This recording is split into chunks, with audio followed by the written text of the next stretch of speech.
देखिए आप सबके सुपरस्टार, आप सबके ट्रेंडिंग स्टार, रुक जो बबुआ,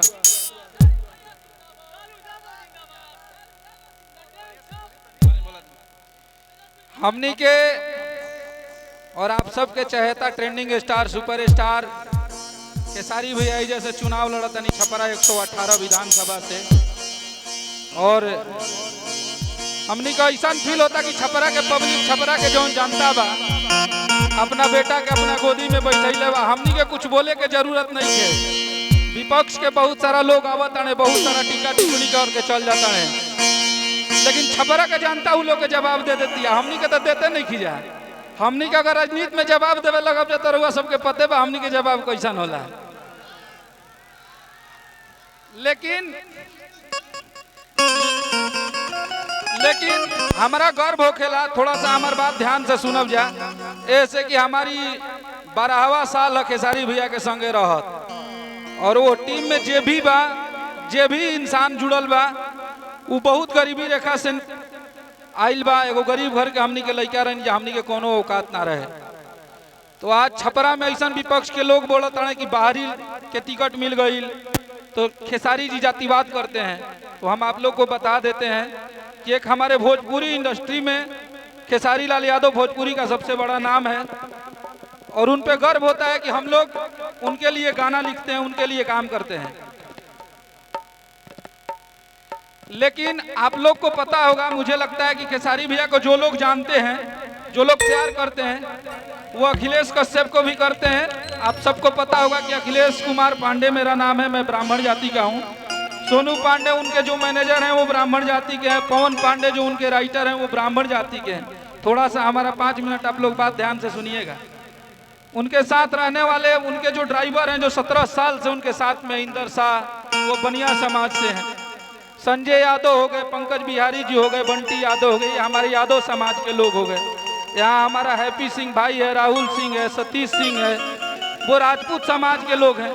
जो विवेक जी थे, विवेक सिंह, वो भी राजपूत समाज से हैं। तो इस टीम में हमारे लिए कोई जात पात मजहब, कोई धर्म हमारे लिए मायने नहीं रखता है। हम लोग उस प्रवृत्ति और उस विकास के लिए बात कर रहे हैं जिस इंसान ने हम सबको सिखाया है कि अपने से कमजोर को हमेशा मदद करना चाहिए। और हम लोग का चुनाव लड़ना कोई मोटो नहीं था। आप सबको पता होगा कि 10 साल से खेसारी लाल यादव अपना आज भी जन्मदिन अनाथालय में मनाते हैं, और मुझे लगता है कि 4 दिन पहले उनके टीम के लोग हर गरीब बस्तियों में जाके केक काटते हैं। जो बच्चे पढ़ने लिखने वाले लोग होते हैं सबको पेन पेंसिल देते हैं। हमारी जो माताएं हैं उनके लिए हम लोग साड़ी ले जाके देते हैं। और ये कहने की चीज नहीं है, जब 15 मार्च आता होगा तो आप सबको दिखता होगा। ऐसा नहीं है कि हम यहाँ पे आके और हमें राजनीति करने नहीं आता है। हम लोग जो भी बोलेंगे यहाँ से बोलेंगे, और बस यही बोलेंगे कि हम लोग आज छपरा में आए हैं तो हम छपरा के लिए कुछ ऐसा करके जाएंगे कि छपरा की जनता हमेशा याद रखेगी हम सबको। मुझे लगता है कि खेसारी भैया के साथ काम करने वाले कम से कम 100 लोग हैं, और 100 लोगों में आप बोलते हैं कि खेसारी जी जीत के बॉम्बे चले जाएंगे। नहीं जाएंगे बॉम्बे, इसी छपरा में गाना बनाएंगे, इसी छपरा में स्टूडियो खोलेंगे, और इसी छपरा में शूटिंग भी करेंगे। जान लीजिए, हमें लिखने आता है, उनको गाने आता है। गाना गाने और शूटिंग करने के लिए मुंबई जाने की जरूरत नहीं है। इसी छपरा में सिनेमा भी बनाएंगे, और जब सिनेमा बनाएंगे तो हमारे छपरा के कम से कम 2000-5000 भाई हमारे जो बेरोजगार घूमता लोग, वो लोग के रोजगारो देव जा, आप बढ़िया कमाई लो। तो हमनी के हाथ में सिस्टम नहीं है भैया, तो हमनी के का कर सकता नहीं जाए। हमनी के अपन रुपये ज्यादा खर्च कर देव जरूर। सब पतो लोग कहन के देखा ज्यादा पैसा कमाता लोग बिहाने ईडी भेज दी लोग। आजकल सिस्टम अलगे चलल बा, पक्ष में बोला तो ठीक बा, अगर विपक्ष में बोले लगवा तो ईडी भेज देता लोग। तो हम लोग यहाँ किसी हम लोग आए हैं इस छपरा की निकालने के लिए। छपरा की इमोशन है हम सब। आज छपरा की माता बहन बेटी, चाहे छपरा के भाइयों के आंखों में दिखता है तो पता चलता है कि वो खेसारी लाल यादव के लिए जिंदा है, वो खेसारी लाल यादव के लिए जी रहा है। तो मुझे गर्व होता है कि जिस इंसान ने इतना कुछ किया है। अभी आप सबको पता होगा कि पिछले उनके जन्मदिन पे हम सब ने विकलांगों के लिए 100 साइकिल डोनेट किया था। उनसे किसी से ये नहीं पूछा था कि चाचा या चाची भैया आपका जात कौन सा है, आप किस जाति से हैं। हमने कभी ये सवाल नहीं किया था, हमने अपना हेल्प किया, हमने अपना धर्म निभाया। लेकिन कुछ लोग बोलते हैं कि जो भाजपा के वरिष्ठ कार्यकर्ता हैं, डिप्टी सीएम हैं, क्या है, हम तो उतना भाजपा के बारे में नॉलेज नहीं रखते हैं, सांसद हैं, तो बोलते हैं कि नाचने गाने वाले हैं। अरे नाचने को तो शंकर जी तांडव किए थे, कौन नहीं नाचता है? नाचने कोई पूरी दुनिया नाचती है, किसी के इशारे पे कोई नाचता है तो कोई गाने में मस्ती पे नाचता है। हमने कौन सा गलती कर दिया? किसी के घर जाके चोरी नहीं ना किए हैं, कहीं मर्डर नहीं खिनू कैले, लोग हमरा के हत्यारा नहीं खन ना कहत, अपन मेहनत करत नहीं, दू पैसा कमाता नहीं नाच गा के। तो हम नाचे वाला कहता लोग तो 4 गो और पट्टिया में बालो लोग का हलो।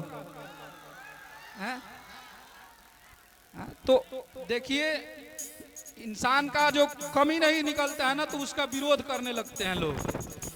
छपरा विधानसभा के जितने भी विपक्ष के लोग हैं, उन लोगों ने पहले खेसारी भैया के एक एक कमियों को देखा, उनको कुछ दिखा नहीं कि इस इंसान में कमी क्या है। ये तो चुनाव लड़ने से पहले ही छपरा जिला खातिर चाहे पूरा बिहार खातिर इतना कैले बेल क्या देखना में तो कोनो गलतिये नहीं थे, तो नाचे गावे वाला कहे लगल। अरे नाचिए गा के पूरा यूपी बिहार झारखंड और बाद अदर कंट्री में जीवो लोग तो कम से कम 15 गो ऐसा देश बा जहाँ में खेसारी लाल यादव सर्चिंग में रहेला ना, ट्रेंडिंग में रहेला। तो आप विरोध कीजिए, हमारी नीतियों का विरोध कीजिए। अगर हम गलत हो तो आप हमारे बारे में कुछ बोलिए। अगर हम सही करने आए हैं, अगर आपके बेटे हैं, अगर मुझे अच्छा लग रहा है, अगर हम अपने शहर का, अपने गांव का विकास चाहते हैं, अपने गांव के लिए सही काम करने आए हैं, तो आप हमारा विरोध मत कीजिए। आप हमें 5 साल टाइम दीजिए। अगर इस छपरा को पूरे बिहार से लेके उत्तर प्रदेश और झारखंड अगर नहीं बता दिए कि खेसारी लाल यादव का विधानसभा है, तो आप जो बोलिएगा सो। उनके साथ काम करने वाला हर वो इंसान कैपेबल है। हम लोग के पास आज 2 रुपया कमाते हैं हम लोग शौक से। अगर मुझे लगेगा कि किसी गरीब को अगर मुझे 50,000 1 लाख रुपया दे के किसी बेटी का शादी करवाना हो, तो मुझे खेसारी भैया से पूछने की जरूरत नहीं है, मैं खुद दूंगा और अपनी बहन का शादी कराऊंगा। तो ये सब चीज हमनी के भैया राजनीति वाला आदमी ना है जा, हमनी के गाना लिखले बनी जा, संगीत के आदमी है जा, जौन भी हमनी के दिल से निकली वो सत्य निकली। तो हमनी के अपन छपरा के जौन स्थिति बा, नाला तो भइल बा, बुझाता कि छपरा शहर डूबल बा। वो पर जौन जीतल प्रत्याशी बने, जौन अभी वर्तमान में कैंडिडेट बने, वो विषय पर केहू नहीं खे बोला। एक पहले वो तो 15 साल भाजपा के सरकार जा रहा ना, तो वो अपना बोली लो। हमनी के बोला दिन तो खराब हो गई जा। 6 तारीख के आता ना वोट कर देवे के भाई, नोटिस से यूट्यूब के सेक्शन जाम हो जाला, वैसे वोट जाम होके के चाहिए, जान लिया लो। और ई दूल्हों के भाई के प्रतिष्ठा के बात, जात पात पर केहू नहीं के जाए के, सिर्फ खेसारी लाल यादव आपका घर का बेटा है। अगर खेसारी लाल यादव छपरा के लिए बोलेगा तो पूरा देश सुनेगा। आज सोचिए कि खेसारी लाल यादव छपरा से चुनाव लड़ रहे हैं, तो पूरा खेसारी लाल यादव को सुनने के लिए, और इसी छपरा में आके जवाब दे रहे हैं लोग। तो जिस दिन हम जीत जाएंगे उस दिन सबके नाक में दम कर देंगे कि हमें ये चाहिए, और नहीं चाहिए तो सबके जितना हमनी के संगवा रहे वाला बानी जा, 1 मिलियन फॉलोअर्स बने सलाई भाके बोले लगा जो सब कोई के बारे में, ये हमारा छपरा के विकास ही जाओ के चाहिए। अगर ये लोग के बस चली तो उनको ले कोनो बड़ नेता रही तो उनको के ट्रम्पो के ले दी। आप लोग बहुत बढ़िया बात कहत रही जा, शुरू से किए खेसारी सब पे भारी। आज छपरा विधानसभा में चुनाव लड़ के हमनी के देख लेनी जा कि सच में एक खेसारी सब पे भारी है। सारा लोग मिल गई बा, लोग एगो लड़का के हरावे खातिर, एगो लड़का के गलत बनावे खातिर, जौन लड़का गरीबी से आज भी नहीं खे निकलल। खेसारी भैया के पास ये मानते हैं कि बहुत सारा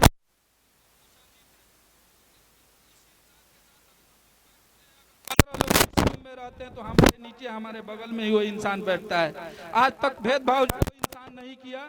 जो इतना उसका नाम है, जितना उन्होंने पैसा कमाया, नाम कमाया, शोहरत कमाया, अगर आप भी अकेले में जाएंगे भैया से मिलने के लिए तो आपको एक किसी दे के, एगो चूमे दे के भेजियन कि भाई हमारे बताओ तो का दिक्कत बा।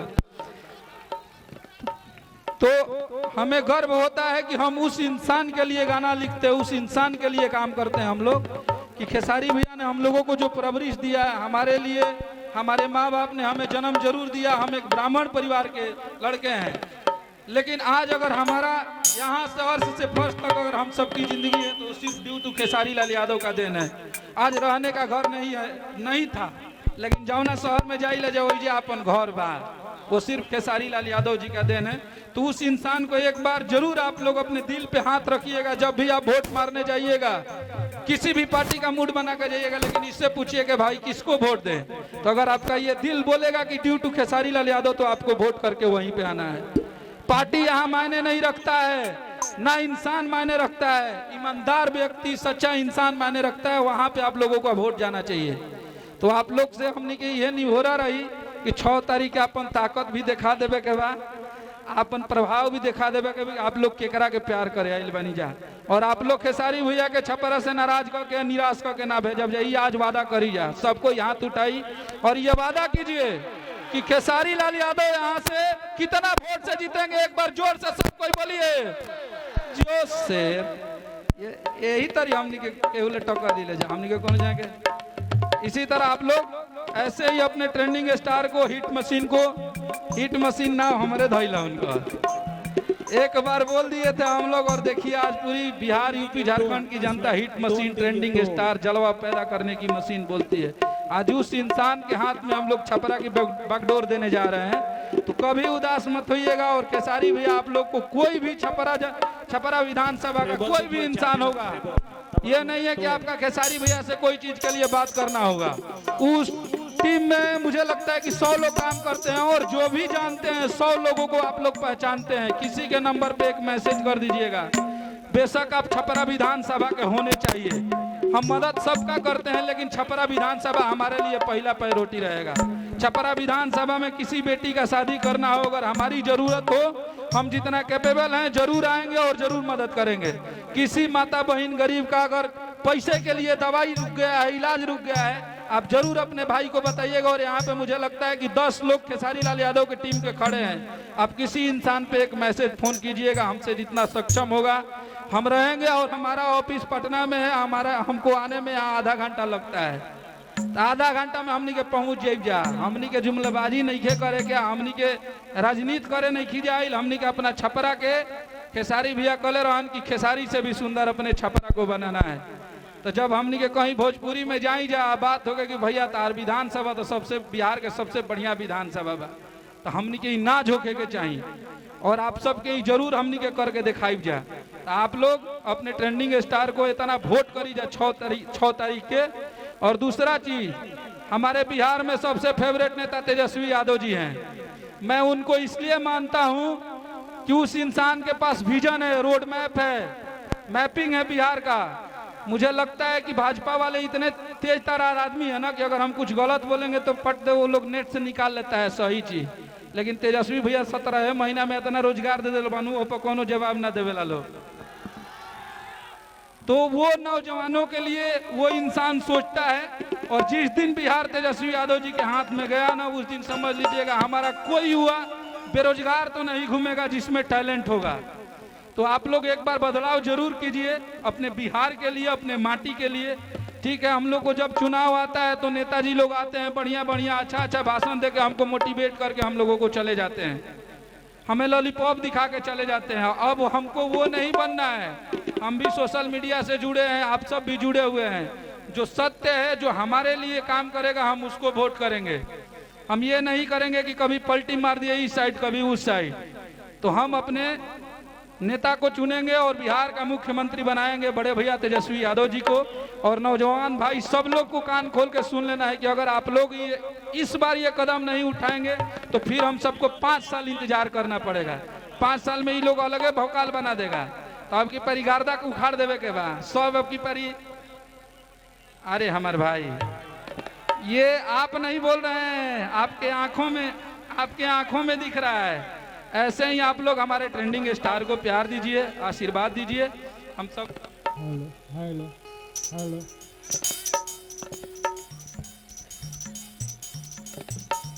तो आग्रह बा, छोटी चूंकि हमार जहाँ तक विचारधारा बा, हम आप सबके बोला तनी कोनो भी जात पात के गाना होगा था, आप लोग ही लगा के साबित कर देते हैं कि हमनी के जातिवाद करत नहीं जा।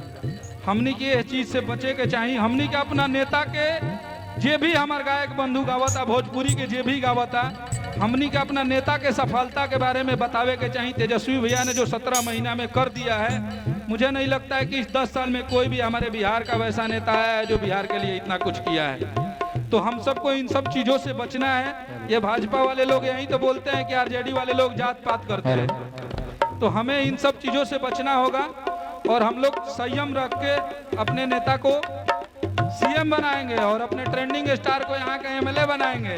कोई बोलता ही रे। हेलो,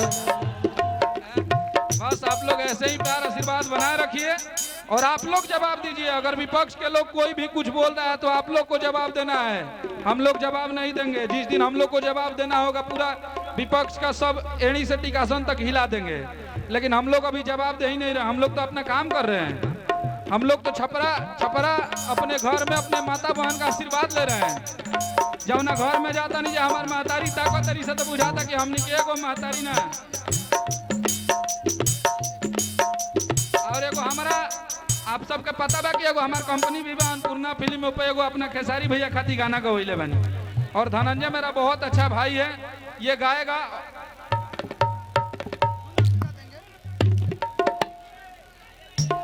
दोनों लोग हम लोग गाते रहे हैं।